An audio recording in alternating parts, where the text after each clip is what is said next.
John was working in his science lab, got blasted by gamma rays. Now he's smashed trivia, John, always smashing. He's friends with Ruffalo, crushing on Maslany, and also Sydney Sweeney. John's here saying, hello, my gamma friends. Welcome to the show, the Gamma Analysis Podcast.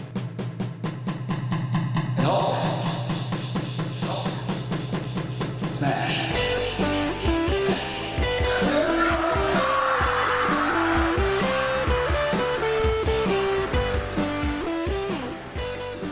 Hello, my Gamma friends. Welcome to the show. I'm your host, Smash Trivia John. You can find me on Twitter, Facebook, YouTube, TikTok, and Instagram by searching Smash Trivia. I'll be the one with the big old green head in the profile picture. This is the Gamma Analysis. Basically, I'm going to review everything Hulk, the movies, the TV shows, and I also do random other geeky films. Hope you enjoy Smash Trivia Presents the Gamma Analysis. I want to ask everyone listening if they please do sign for me. Please share the hell out of this podcast with all your friends. If you don't, Hulk will be angry. Now, let's smash right into this episode. Today, I'm going to review another 70s Incredible Hulk episode with Keith. This episode is episode 9 of season 2, called Stop the Presses. How you doing, Keith? I'm doing good, John. How you doing? I'm doing good.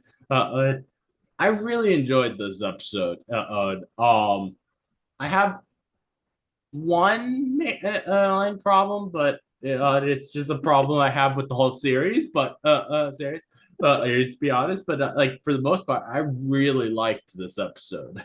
Oh yeah, I didn't think for a second that they were literally going to stop those presses. I'll be honest, or that it would be shouted out by someone. Yeah, onlooking. that was great. That was really funny. I love this episode because we got to really learn a lot more about who Jack McGee is as a person. Like I thought that was really cool. What was the first episode I think we've seen where it starts with him?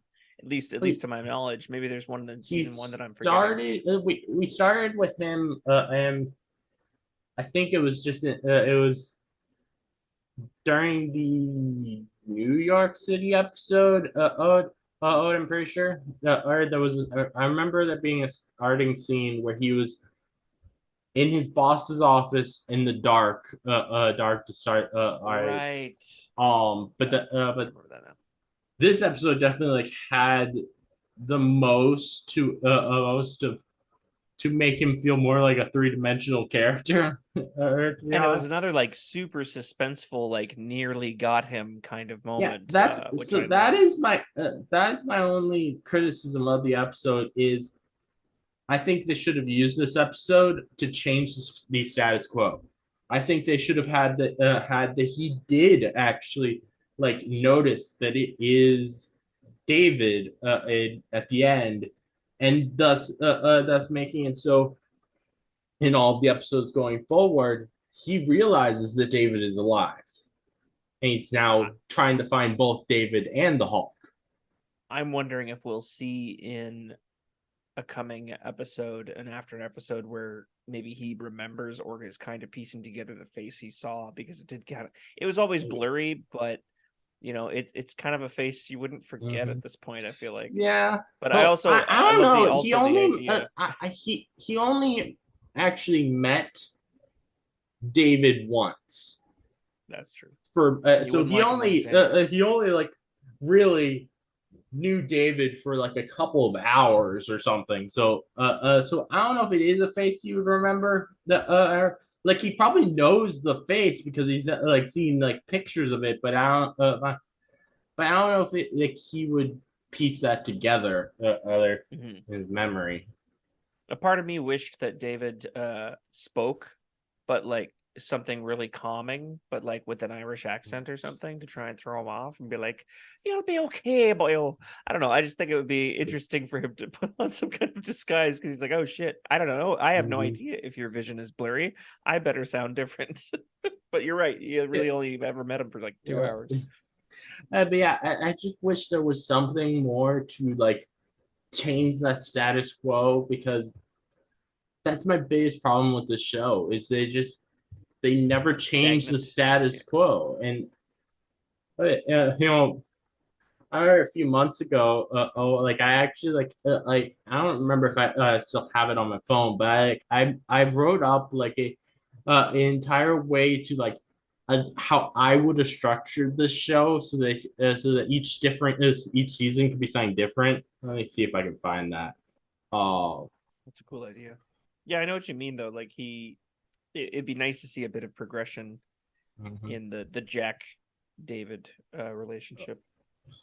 So here's actually what I came up with. It is a little long, but I don't think it should take us. It's too long Yeah, to go for get it. through. So, giving the '70s Hulk TV show arcs. Season one, basically the same as it was, but at the end, and I would actually have that David finds a cure, but before he can take it, he remembers like all the times that Hulk has saved people and realizes that he's both Hulk is a person with emotions, so this is kind of murder him curing himself, and that also that Hulk is a hero. So I'd have that David decides not to take it. Season two, I would have there be a new dynamic between Hulk and David. We see them still on the run, but now David tries to get Hulk to come out at times to save people and not just it be by accident.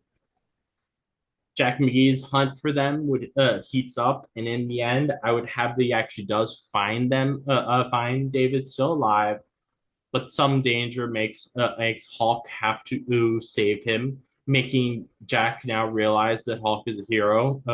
After some explaining, and after some explaining, Jack decides to help them clear David's name.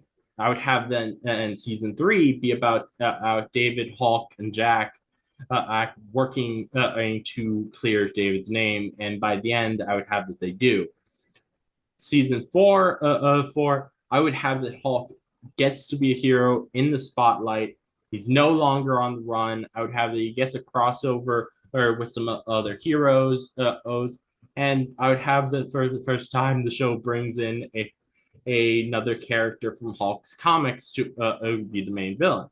I would have that be General Ross, who's working in the shadows at first. He wants Hulk to be his weapon, but when that doesn't work, he sends people to take a Hulk's blood to make his own, which doesn't work. So finally he digs through the archives and recreates a lab and experiment chamber that turned David into the Hulk to use on himself. Now, this would not be Red Hulk. And the main reason I say that is because that's not a character that the comics had introduced when this show came out. This Yeah, would it's only been in the comics since what, it 2008 or would something? just be an evil Hulk. Right. After a big fight, Hulk would get shoved back into the chamber that created him. Evil Hulk would be thinking that it's going to remove his powers, but no, it does what I would say is the actual cure, and that is that Hawk and David, that they need the cure air of having to share a body. So both Hulk and David would step out of the machine separated and defeat the evil Hulk together. David and Hulk would work together, brains and bronze. After the battle, they would get lunch, and David would be teaching the Hulk how to eat. It's very cute, but then someone attacks outside, interrupting them. So Hulk breaks through the window of the fight, and as the show ends with its series finale, I would have us hear Hulk talk for the first time, saying his iconic phrase of Hulk smash. Nice. I like that rundown. Do you have written in your notes that it would be cute? Yes, Because it should be, of course. yes, I do. Yeah. It's a shame you never really do get to see Hulk eat in this show, and so Well, we like did get to obviously see him Lou drink Ferrigno. once. That's true. That's true. I was gonna say Lou Ferrigno probably crushes protein off camera, but you don't see him once he's in the green paint. They're like, Yeah, don't touch anything. yeah, probably. Though I imagine that it would be hard because like they were you would be in green paint all day. Hey, so that's a long time of not eating. Yeah, it'd be a nightmare. Then again, they don't want to run into an issue like with the Wizard of Oz where the actress who played the Wicked Witch in the Wizard of Oz, since they had her wearing green paint, ink, um pretty sure there was some time when she was trying to eat, and if I remember right, what I read was that she got sick because of like flecks of the X of the paint ain't getting in her system. Oh no. Yeah, that doesn't sound safe. Yeah, from everything I've heard, or the 1939 Wizard of Oz set was an absolute mess. Chaos. Flying Yeah, monkeys it is absolutely not a set that would fly today. It's Judy Garland who plays Dorothy in that. She was a minor at the time, and she was getting sexual harassment from all the male stars Oh who my are all god. of age while she was a minor. Yeah, yeah. That sucks. Yeah, Jesus. it's like, oh god. Like I love the Wizard of Oz, but it Mm-hmm. is sad to look at the history of the Yeah. film. Yeah. It's crazy. It's the evil behind some of the world's best most magical Yeah. kind of stories. Yeah. Oh, I think my favorite scene in this episode is like that final thing near the end of having Jack actually get actually um he tries to capture Hulk by with that gun. Like I thought that was really cool to see. Yeah. Like that felt like the most fight sceney scene in this entire show. Mhm. It really felt like something I could have seen happen in the comics. Yeah, and it was bizarre to me that this tranquilizer worked so well. Like at the very least, it changed him back into Mm. David. So it makes me wonder: is he going to be like, oh man, I gotta get that recipe, I gotta write that down, if he truly I wants to be mean, able to try and control Hulk still? But if he's not looking to do that, then I what are you mean, gonna do? I would not expect that I'll probably ever come back. If you know, David had that um mysterious liquid thing that they made during the horse episode, and he's never brought that back. That's true. True. He seems to be Oh, very uninterested in stopping the Hulk these yeah. days. It's more so about helping others. He's Mm. always distracted and Oh, keeping his identity secret. I think I think it's funny how they're like how the guy told Jack McGee this one of this will be enough to take out an entire elephant, and somehow even with it being that strong, Jack McGee was able to walk for like 5 minutes Yeah, after getting shot by it. I actually looked down for the 2 seconds that it took for Jack to also get dosed with it, and I was like, did he not take a full dart? I was so confused as to how he was able to walk as long Yeah, as he did. He didn't I'm even like pass that's out. Like, not crazy. really. Yeah, that was bizarre. I was like, okay, so it takes an elephant out a week later? Like, what's the wait time on this stuff? I love some of Those. the wording in this episode. One of my favorite thing is when when Jack McGee's boss is talking about, oh, there's no money in the Hulk coverage. You got to stop doing that. And he's just like, one of the biggest stories in the world, and you're worried about some cheesy bucks. It's like, what the fuck are cheesy bucks? I was like that. I've never heard anyone call it Oh that before. man. Yeah. And the Uh, fact that the lady, I think it's Karen and Jill are the two like protagonists, I guess, in this episode, with along with Bruce or David. But when they first get introduced and she's on the phone taking a pizza order and she's like, milk with an anchovy pizza? Oh right, the ulcer. Like, wait, this person on the phone doesn't get an ulcer from the anchovy pizza, but they do from drinks. Anyways, Yeah. that was fun. I really liked the like those two the girls in this episode because Mhm. I think they are because I think unlike a lot of the women in the show, I think they felt more like felt like they were more than just love interest.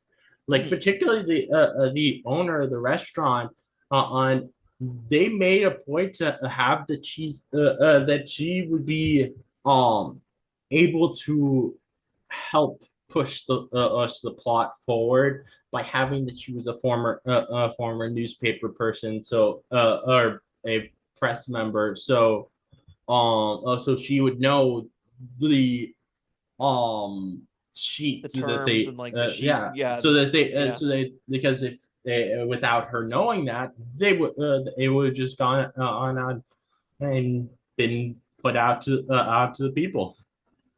I also liked that progressively the same character, Jill, was meant to distract the security guard with her, skin tight black dress, and yet the security guard was not like fawning over I, her, hitting I on her. loved He was like trying to get everybody to eat his homemade hot soup that his uh, wife made. It's I just like he loved was like, I I just love want to take care of the people. Yeah. security guard.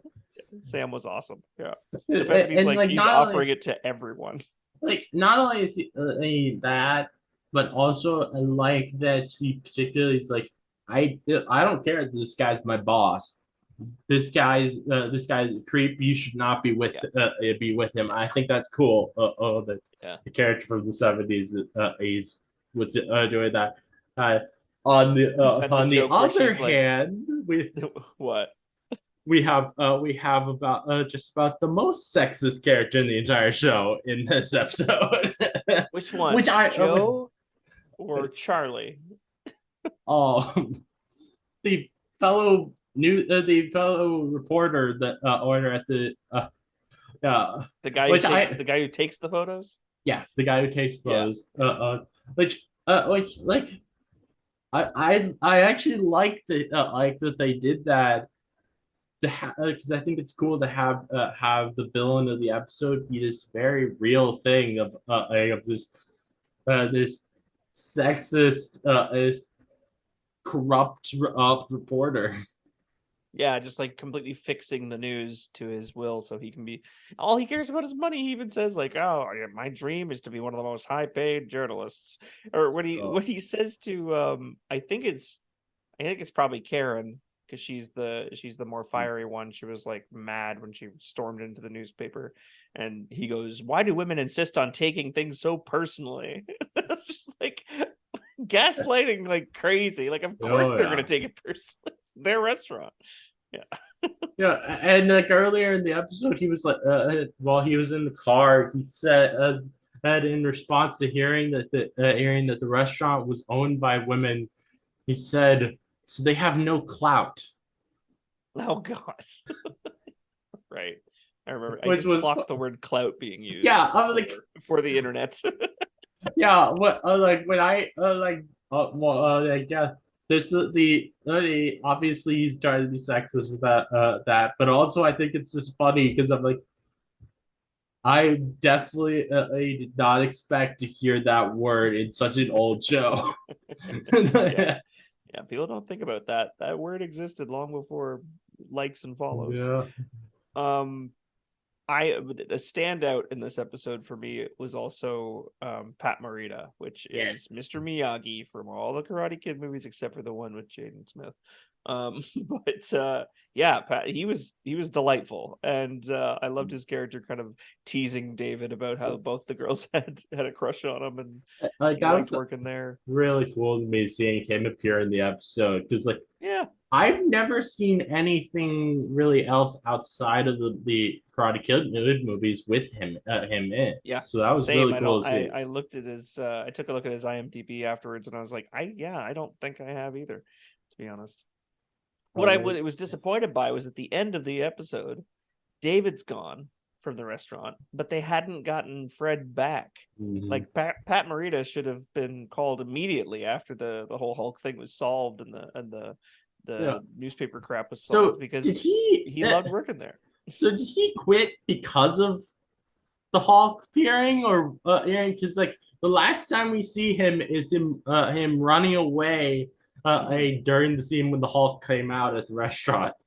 Yeah, he says he just pieces out. I think it was a combination of everything. He was like had enough because he was already, like he said, my bag. I'm glad my bags are packed when they found out they were going to be tarnished in the newspapers, and he was ready to go then. So the fact that the Hulk showed up was definitely an insult to injury. He was ready to go already. But I was surprised because it's like who's cooking? They're both out front counting their money, saying they're back in the black. I really like the little joke that they had after he left. They said, "What are we gonna do without our?" They paused for a second. Italian cook, because he's not Italian. I liked that a lot too. Yeah. He was a nice addition, and I loved that the convenience of where that newspaper in the photograph was sitting, where it's just hanging in full view, so you can see the date, the time, the clock is there in full view. I was just like, how and when and why did they take this picture? I just thought that was funny. Oh man. Yeah, the episode was great. I really enjoyed the fact that we get so close to Jack's hand after David's done turning back into David.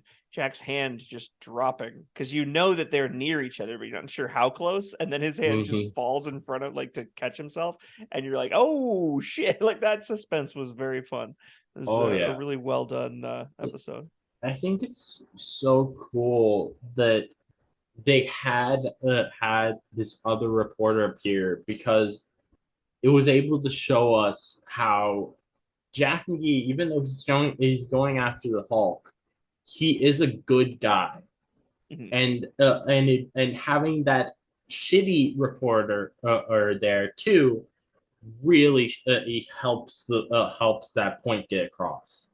Yeah, it basically meant it gave us all a person to compare Jack to directly. Jack could be interested in money, but he's more just obsessed with the Hulk. It's not about, he's not looking for, I think it's bucks. It might be a little bit of both. I don't even know if it's obsessed with the Hulk. I think it's he genuinely thinks that the Hulk is a danger. So he wants to stop it. He wants to help people. Yeah. And though he is wrong, his heart is in the right place. I think is what they were trying to show. Yeah, and they even have him, make a point to go to the restaurant and offer his help, but also be like, turn around at the end and say, I really wish I could help. I just want to let you guys know that. It's just that it does show his character a lot better. That, and also he didn't want to kill Hulk. He particularly got that tranquilizer because the guy giving it to him told him that the person will be completely fine when they wake up. So he doesn't want to actually hurt Hulk. He just wants to make sure that the Hulk's not causing damage. Good catch. Yeah, he wants to capture the Hulk. He wants to detain him. So maybe something can be done there to rid the world of a monster. But he doesn't want to kill him. You're right. This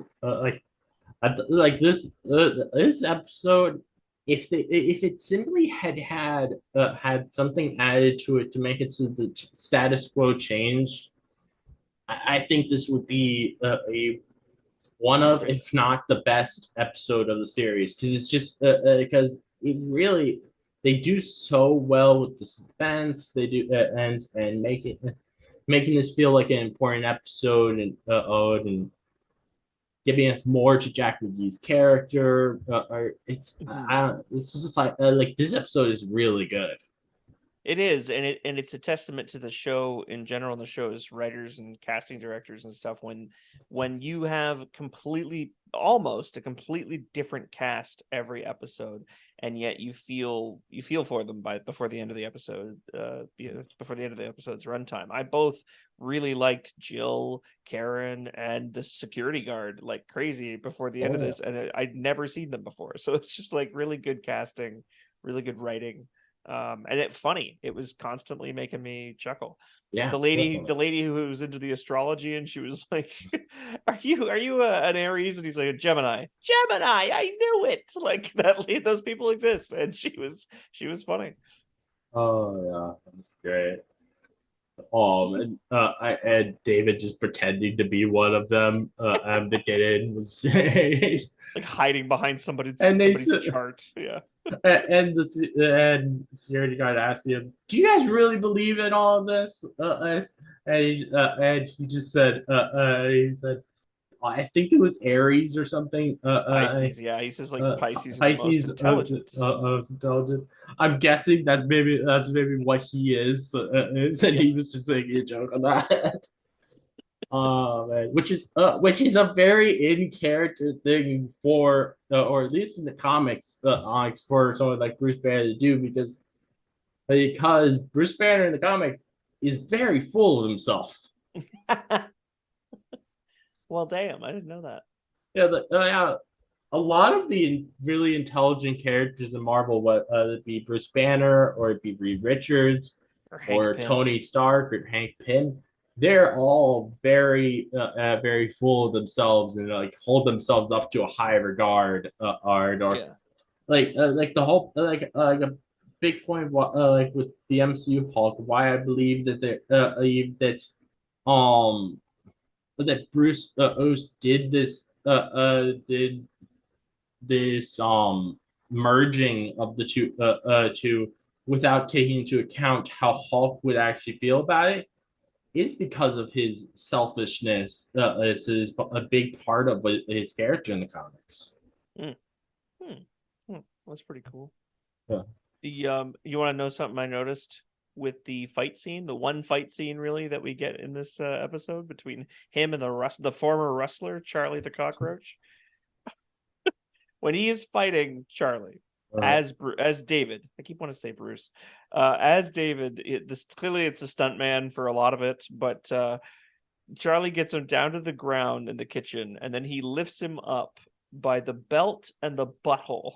Basically, just the wrestler guy grabs him in such a fast but like invasive manner, like just to toss him under a table. And it's like, whoa, where's that hand going, bro? I was like, that was hard to miss. They wouldn't have redone that episode or that scene. But no, that whole fight scene, as soon as the Hulk turns and then rips the freezer off the wall, I was screaming at the TV like, "No, Hulk, don't ruin the restaurant." Yeah, I was thinking about that during his first Hulk out too. I was like, he's probably gonna be more of a detriment to the restaurant than these reporters saw, because of all the things he's pushing around, like the freezer. Yeah, and like when they he can't move it back. And when he did that to the freezer, there was something coming out of the wall that was connected to the freezer, and I feel like that's not something whatever that was, it's probably not something you want to be just flowing out into the kitchen. Yeah, that's an expensive. That was an expensive repair, I'm sure. Coolant or something, I guess. Yeah. As it is, and I'm pretty sure a lot of like chemicals that can cool things, it's probably toxic. Yeah, especially in the 70s. Yeah. I also loved, like we were saying with the corrupt reporter, him having a scene with Jack McGee where Jack just basically berates and lectures him like, you could be a good reporter if you weren't so shady. Like it was nice to see him kind of cut him down. He's like, oh, you might have some friends. It's like, ouch, burn. And it seemed to really hit him a little bit, which was nice. Yeah. great. One character I think would have been nice if we got a little bit more with is Jack McGee's boss. I think that would have been cool to get a little bit more of him. And Was he the guy who was supposed to be the shady dude that the security guard was trying to get her not to go date? I would assume so. Actually, I'm not sure though. Yeah, I found that hard to follow. Like I didn't get everyone's name, but yeah, Though I do Jack's think boss it's was short lived. I do think it's funny how like absolutely oblivious this security guard must be because you'd think Ink, the fact that she looks over at the company sign to get the get his boss's name, I would have told him, yeah, no, she's not going to go visit his boss. Yeah, he clearly is not a retired detective of some kind. Yeah. Oh man. I saw on IMDb apparently the set that they used for the National Register that are or at least for the entry room was the same one that they used for the zoo research labs in as in season one. Oh, that's Way cool. to recycle. That's handy. I would never Yeah. have guessed. I thought it was going to be it kind of looked like the building that the evil like karate cult guy Yeah. worked in. I just thought it looked kind of familiar like that, but I don't know, these sets fly by so quickly. Mm-hmm. But I'd never seen a printing press room in the show. Yeah, so definitely that was not. cool. That was definitely cool. I love that the second Hulk out came from him his jacket getting stuck in the printing press. Like Yeah, that was so really simple. cool. Yeah. Oh yeah. As soon as that happened, I was like, shit, it's gonna take your damn arm off. But then I was like, wait, who am I talking about? He's gonna Hulk out for sure. Oh man. The yeah, and then you obviously have that little moment you mentioned before of them actually saying he stopped the presses, which is it's so funny in all those, but like it like literally is accurate because these are printing presses. Yeah, yeah. The fact that he went in there purely, and he does this a lot in the show, I notice, is he goes into places or he has hatches plans that he fully intends to execute just as David. And when something goes wrong, it still works out in his favor when he turns into the Hulk, of course. But he was trying to be so covert by sneaking out with that one plate. I was like, oh damn, he almost made it that time. And they were able to deal with the problem of the plate simply by the Hulk stepped on it. Yeah. Yay! Success in the end. Oh, I thought it was interesting seeing this like because of the him being shot, this subdued Hulk as he walks around. I thought that was interesting. I like how we saw a moment of Hulk actually having trouble pushing something, and because he has trouble pushing these. I don't even know what they were, but these giant pillars things out of the way. I could only imagine that it was big like rolls of paper. And I was Maybe. like, I've never seen inside a printing, a newspaper, and I don't know that we will these days. But Yeah, but to yeah, be honest, maybe big spools. That's what I the thought. only thing in my life that I've ever seen that looks similar to those is when I've gone inside a carpet shop. Yeah, There being it did look giant. like that. There being them. These a lot of times they'll have both. Some of the carpets are laid flat, but then some of them are and they have them standing up, and that's the Yeah, only there's thing I just could so much carpet. Yeah, I could be reminded of.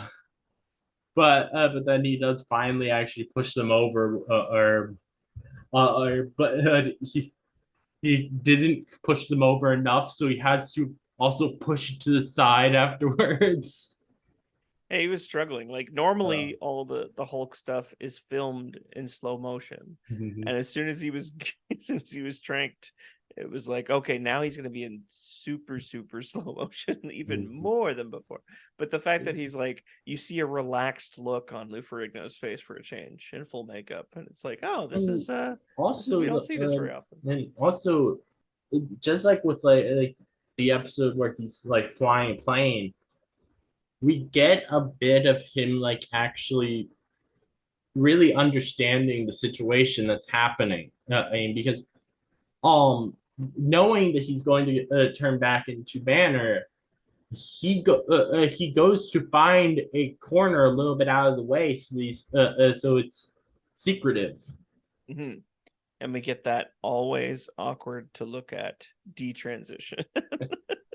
Where I'm happy to see that there isn't as many stages of it where there's like really weird bulging makeup on David Banner's face just to make him look a little transitioned. It was kind of funny. Sometimes when they do it, they'll do these really close up things that with like an even more HD camera than they normally do, and it just like it's so weird. Yeah. The transition. Yeah, because it's like half photos in still frame, and then he moves for a split second, and then he starts turning into the next photo, and it's like, okay, this is bizarre and too close. Especially with those like stark eye contacts in those colored contacts in. It's freaky. Oh, I noticed in this episode they did again something that they did. I see like the only other time I remember them doing this was during the Vegas episode, but multiple times they actually did freeze frames of characters for going to what would have been commercials. Yeah, I noticed that too. I said on the couch to my wife, I was like, "Oh, must be another commercial break coming up because they just stopped moving." Yeah. One of them they actually too, had it as Jack McGee was holding his gun up in the air to make it look cool. Okay, that's the shot. That's what we'll freeze frame. I also, the part that made me laugh really hard is the first time that the bad guys sneak in to go and put garbage on the counter and take pictures, which is just like, why would anybody just pile rotten food in the middle of a counter, even if you are a seedy restaurant? But when they make their distraction by starting a fire in the dumpster, and then both David and Fred, Mr. Miyagi, run out, and they struggle to operate a hose so poorly. It was like watching an old infomercial where they're like, "Do you find these common household Tupperwares too difficult to use?" It's just like they had no clue. They're fumbling all over each other. Yeah. Yeah. Yeah, definitely. Also think it's really funny how the health inspector person was like, "This is not something we're gonna care about. Why would we care about this? We have actual big problems to deal with." Yeah. Proceeds to tell him the exact problem that they deal with so that he can set it up so that happens. Yeah. It's funny too, the threat in his voice as he's leaving the conversation with Joe Arnold. He's like, so you better stop this nonsense or you'll see the power the health department really has. It's like, oh shit. Are you gonna condemn my apartment? Like what are you doing? Weird flex. The fact that right after being told our real problems are cockroaches is Joe Arnold was like, "Oh, I'm gonna put cockroaches in." Don't you think that's gonna look really suspicious to the health department that you happen to find cockroaches right after the health worker told you that that's the problem that they would care about? He's at home reading the article. He's like, "That was my idea. Damn it." Which like I would like if I were the health department in that situation, I would immediately go on a conference saying I don't believe this is real. I told this guy that this is the possible problem, and that he immediately somehow had afterwards that Yeah. problem. Yeah. I also another thing that I think made this episode extra special to me was the music.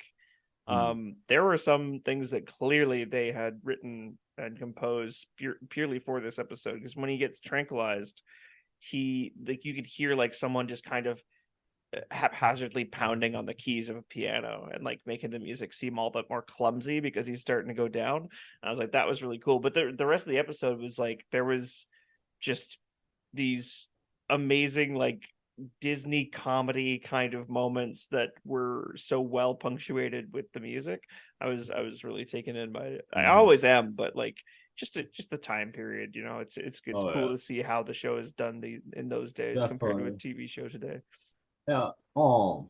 Which talking about the time period reminds me of I recently started on my TikTok being part of this thing called Cinema Society Saturdays, where each week me and other creators give each other our horror films to review on Saturdays. And Nice. this past week, um I got to film those from the 70s, and I really while watching it I did get like similar feels to watching the 70s Hulk. And that was really cool to see. So it makes you wonder if like that just means that all movies and shows from the 70s have that similar sort of feel.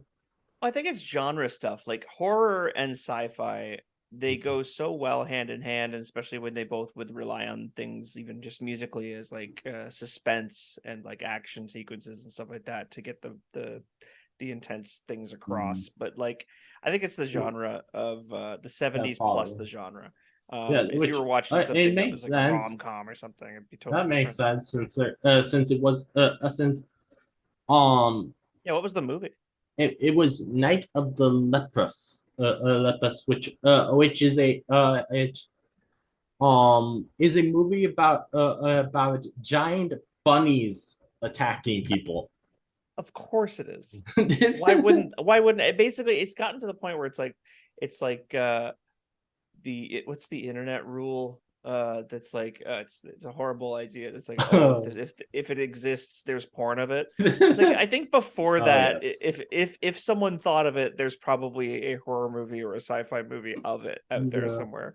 Night Uh, of the Lepus. Yeah, yeah. I found it. And Yeah. it's about fucking bunnies. That's It's insane. literally about giant bunnies is attacking people.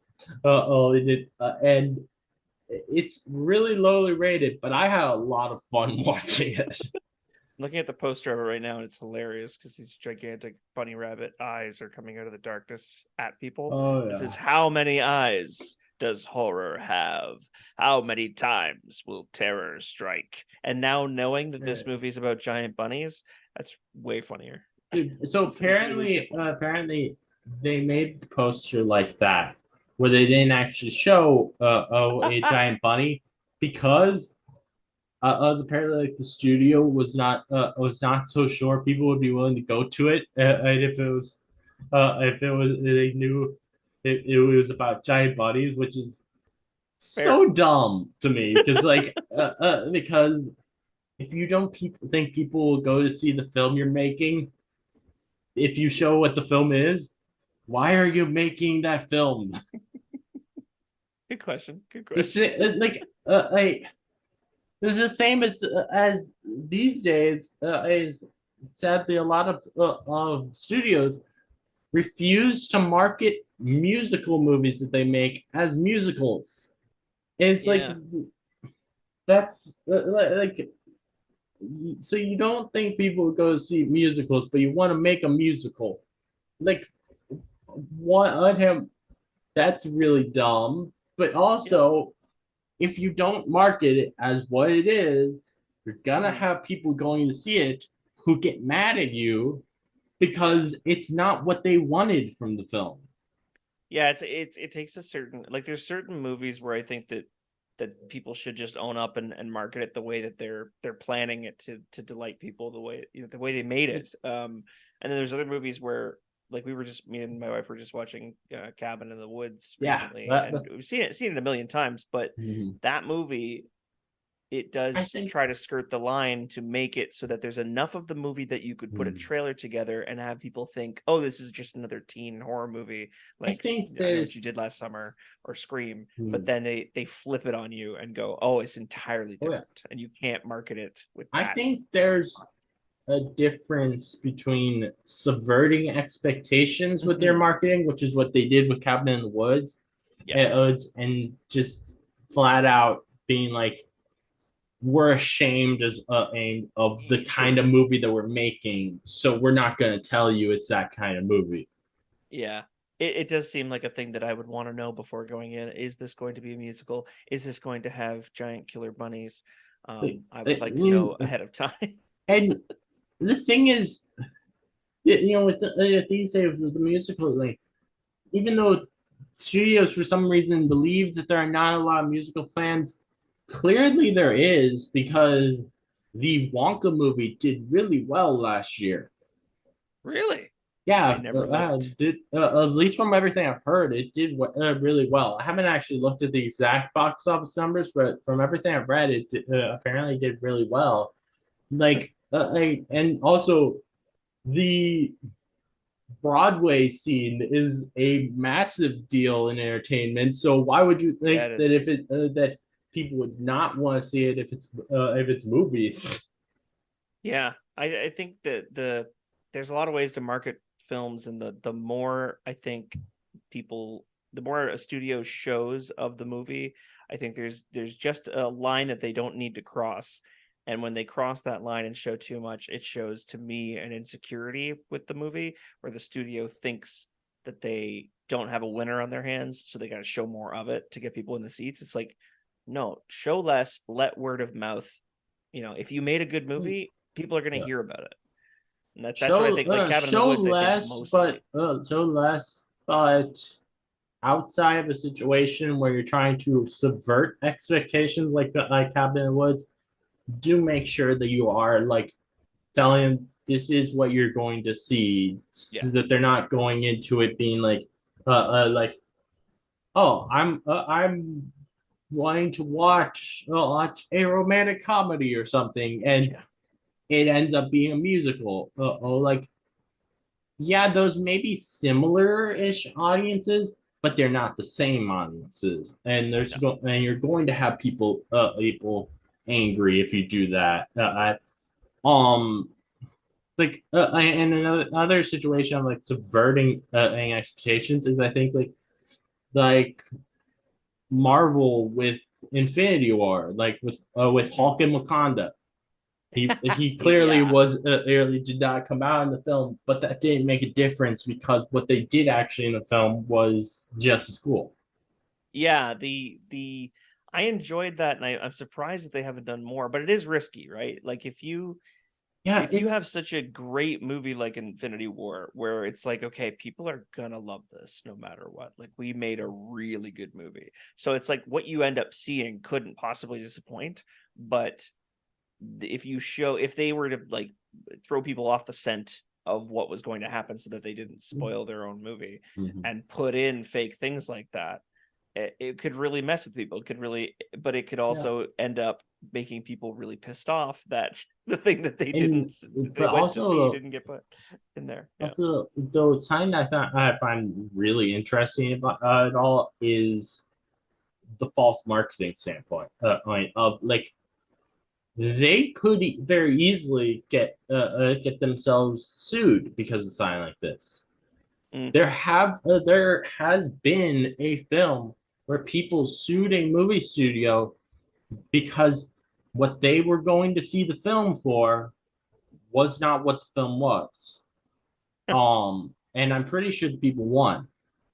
Which was a film called, I think, Yesterday. I think it came out in 2018, and the trailer featured a scene of the actress Anna de Armas is in a diner, that, and she does not appear in the film at all. And so these two people, they went to see the film because they wanted to see Anna de Armas in it. She wasn't in it, so they sued for false advertising. They saying saying that the film didn't give us what we were promised. Honestly, I think and I think that's such an interesting thing. I mean Yeah. um which makes me feel like especially after that, really the studios really should not be trying to hide the fact that like a film is a musical or something, because that really does open you up to lots of possible lawsuits. Mm. Do you know what happened in the end of that lawsuit? I just looked it i up. I don't know exactly what happened in the end. I seem to remember they won. I'm not sure.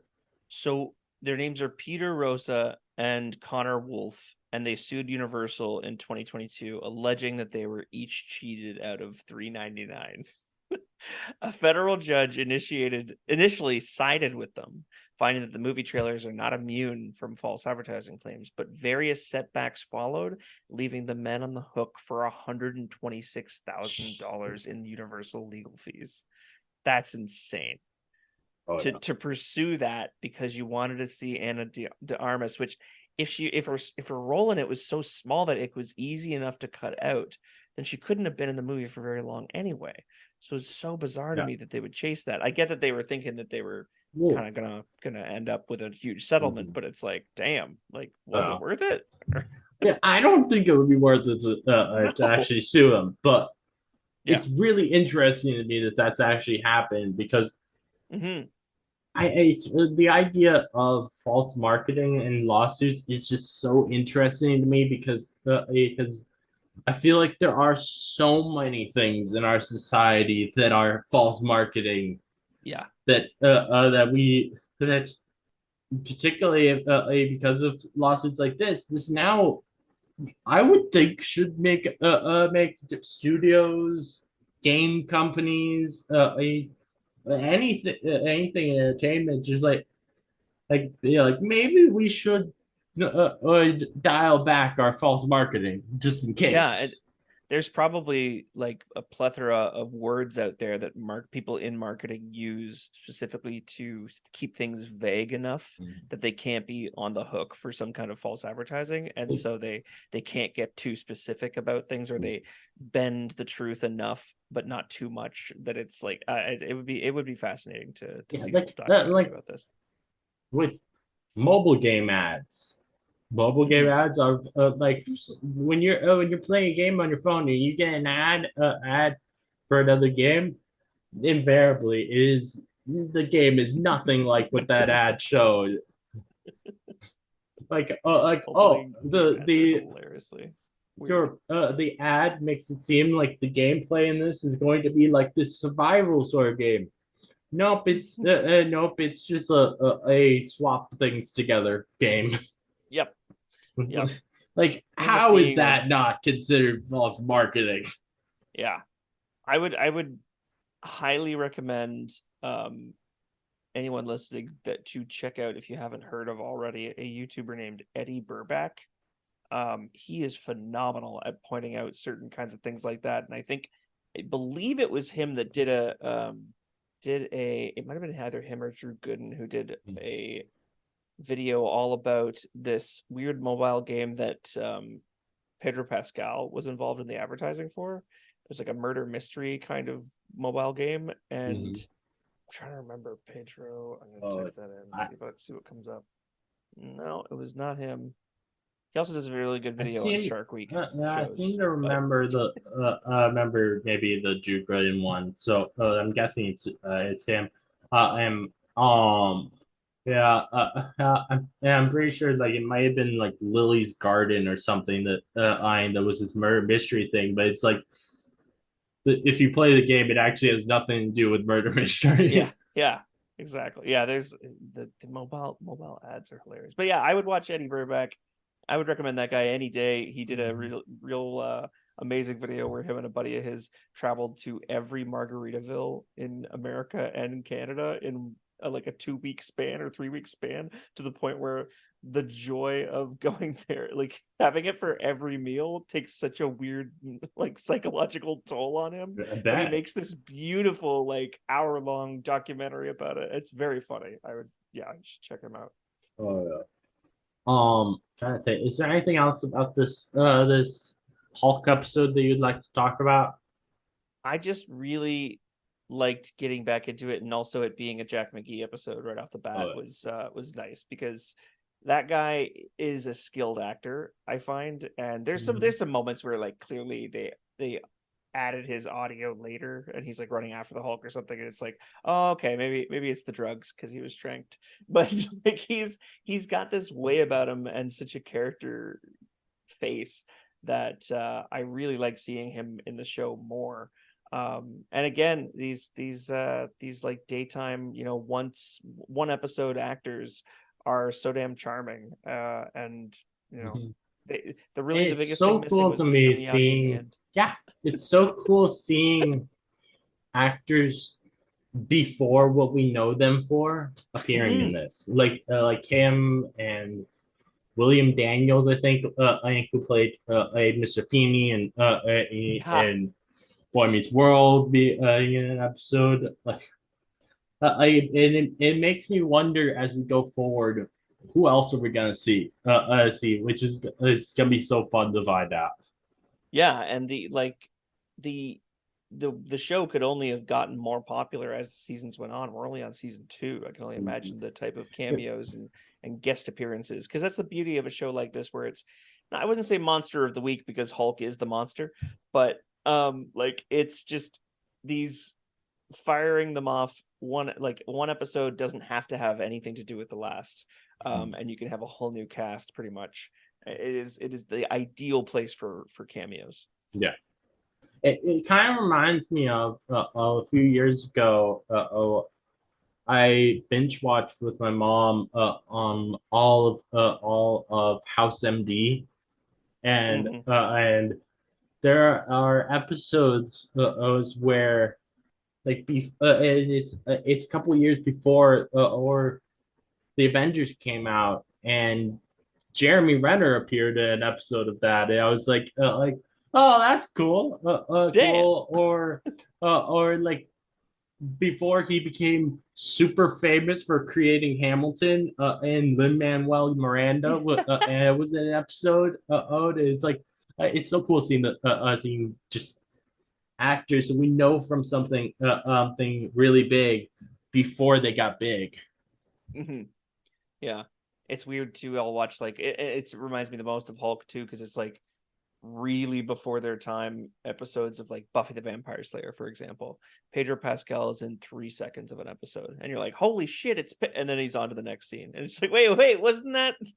Oh yeah. It's like now he's a massive star, same as Jeremy Renner. He's in an episode of Angel, and he plays another Huh? vampire, and you forget that the guy came from doing like hair and makeup for television, and then got a job doing acting like out of that. It's just funny to I'm pretty see. sure before or being a Lois Lane in the Zack Snyder movies, Amy Adams actually appeared in an episode, if I remember right, of Smallville a long Did she time really? ago. Let me see if I can find it. I knew she was in The Office for Let's 2 see. episodes, I think. Yeah, an episode in 2001, on its very first season, she appeared in one episode of Smallville. That's just and it's just so cool to me seeing stuff like that. Yeah, seeing people that kind of return to the franchises. That's Well, cool. yeah, yeah, both that and just like the fact that it's just I don't think in 2001 she was nearly as famous as she is today. So so it's just so cool to see not just like seeing someone we know from something bigger, but also just that gives you a way of seeing that their progression as an actor. Yeah, and not only, yeah, you'll see their skill set completely evolve, and it's nice when that happens with actors, because you'd hate to have people be like a one trick pony and then find out later that They're really good at playing this kind of part, but they're not Mm. that. No, there's some actors out there that you can see their growth as an Oh. actor and their talents. But also you can see their sway over the studios. They're, when she's playing these tiny parts in Smallville or The Office or whatever, or even when she got as big as being in like a David O. Russell movie or something, she still wasn't in charge on set to the point where she is now, where it's like if Amy Adams in your movie, she might have some demands and you should probably listen because you might lose Amy Adams being in your movie. She's huge. Yeah, it's kind of cool when they get to kind of reap the benefits of the fame that can come with it, and actually stick up for themselves.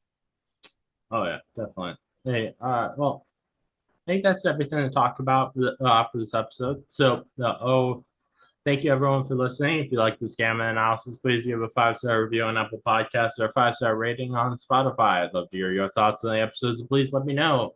Well, if you'd like to listen to more from me, please subscribe. Many more gamma analysis from me coming, so keep on the lookout.